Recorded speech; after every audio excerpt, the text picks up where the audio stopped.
Are you facing felony charges? What could be done? What should you expect moving forward? I'm Jeff Hampton with the Fulgham Law Firm, and I want to welcome you to our YouTube channel. And today I want to go over with you felony laws in the state of Texas. How do we know whether or not you're facing a felony or a misdemeanor? And maybe you've just been made aware that you or a loved one is being charged with a crime. How do you know the severity of the felony that you're facing? By the way, if you wait around to the end of this video, I'm also going to give you a free ebook, What to Do If You Have Been Charged with a Crime in Texas. Okay, so under Texas law, of course, this is the way it is in many other states, but Texas law categorizes crimes based upon misdemeanors and felonies. I'll do a whole nother video series about misdemeanors, but today we're going to talk about felonies. And when we say these different categories, there's subcategories within felonies that break it down from anywhere between a state jail felony on the lower end all the way up to a first degree or capital felony on the high end. And people say, well, how do we know which one is which? Well, that's what we're going to explain for you here today and understand the biggest difference between a lower level felony and a higher level felony is the range of punishment. What are the consequences? Consequences can be very different, very severe, depending upon the level of felony you're charged with. So I want to jump right into the lowest level of felony called the state jail felony. Now, a state jail felony is essentially the lowest level of felony that is punishable by anywhere between 180 days up to 2 years in a state jail facility, and it can be punished by up to a $10,000 fine. Let me give you some examples of a state jail felony. One is theft of property with a value of $2,500 to $30,000, theft of a firearm, credit or debit card abuse, possession of a controlled substance under 1 gram. These are all examples of a state jail felony offense. Now, here's the thing. This is one of the lowest levels. There are some special rules for state jail felonies that you could potentially look into that you won't find for any other, okay? One is the use of something called 1244A. So the law provides, and I'm not going to get into the whole long detail of this, but 1244A is a Texas code provision that allows a state jail felony to be treated under a misdemeanor punishment. There's actually something called 1244A and 1244B. So let me explain this. 1244A is essentially, instead of going to prison, someone can receive a jail sentence through the county jail and not ever have to go to prison. Okay? Now, that sounds great, right? We say, well, if I have to do any type of time in jail, I'd rather not go to prison. I'd rather do county jail time. Here's the downside. If you make use of a 1244A in your negotiations, if you're facing that, you or a loved one, you are now a convicted felon. That's the downside. So if you take a 1244A on a state jail felony, it is a felony conviction on your record for the rest of your life. The other option is a 1244B.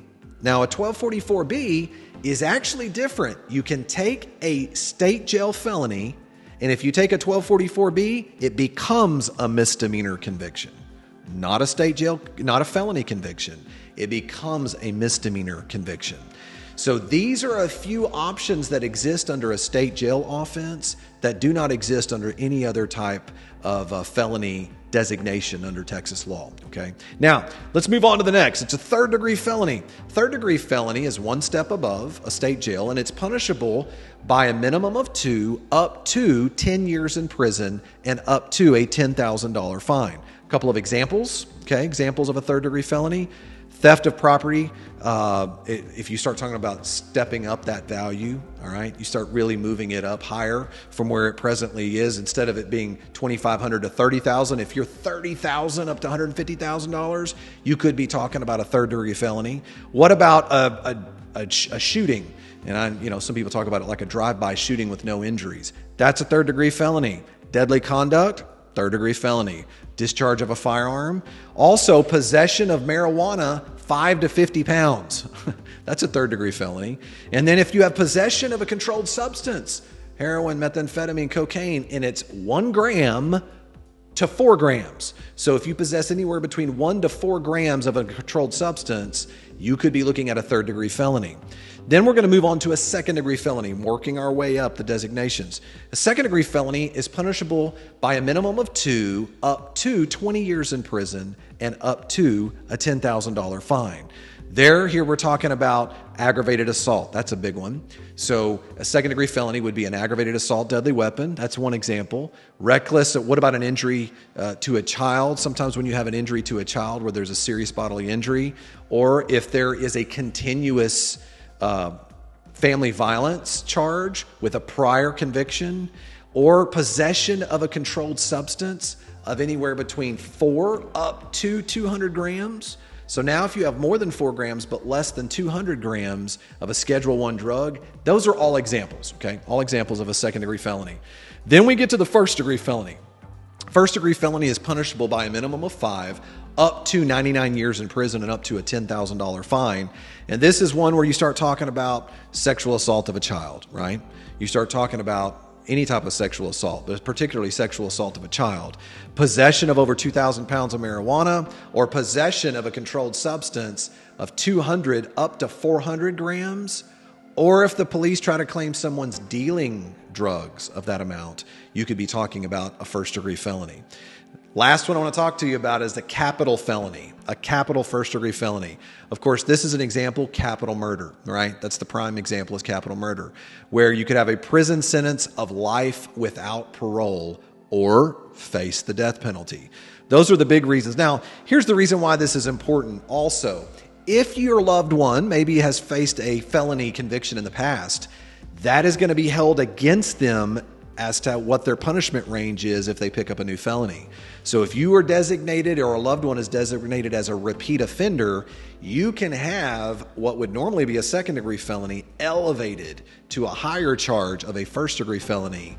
And if you have 2 prior convictions, some people talk about it as the 3 strikes you're out rule. Under Texas law, you can be treated as a habitual felon, where it can be a minimum of 25 years all the way up to life in prison. So, by the way, people say, well, I've been accused of this. How long do I have to wait if they've never arrested me, if there's never been any charges filed? How long do I have to wait before they do this? There's a statute of limitations that applies to each felony, and that can range anywhere between 3 years all the way up to there is no statute of limitations for some types of felony offenses. Okay, so here's my point. If you are facing a felony charge in the state of Texas, you must not take a plea deal to a conviction. You must make sure that you negotiate your case in a way where you may be able to get this case off your criminal record. And the last point I want to bring up to you, if you're facing a felony in Texas, your case must be presented to a grand jury, okay? A grand jury will look at that evidence, and if you have an aggressive criminal defense attorney, that attorney can submit evidence to that grand jury. And sometimes one of 3 things can happen. One is the grand jury can keep the case as filed, a felony. Number 2, they could lower it to a lesser charge of maybe like a misdemeanor offense from where it was, or a lesser felony. Number 3, they could do what's called no bill the case. And a no bill means exonerated. So one of the things that's unique from felonies compared to misdemeanors is that felony charge could potentially be thrown out early in the process if you speak to an attorney and your facts fit that type of situation. So if you or a loved one are facing a felony charge, especially in the North Texas area, don't hesitate to contact the Fulgham Law Firm at 817-877-3030. By the way, if you click on the link below here in the description portion of this video, I'll be happy to send you a free ebook, What to Do If You've Been Charged with a Crime in Texas. And by the way, thanks for joining us here today. I hope you found this video useful. If you did, subscribe to our YouTube channel, and I look forward to seeing you on our next video.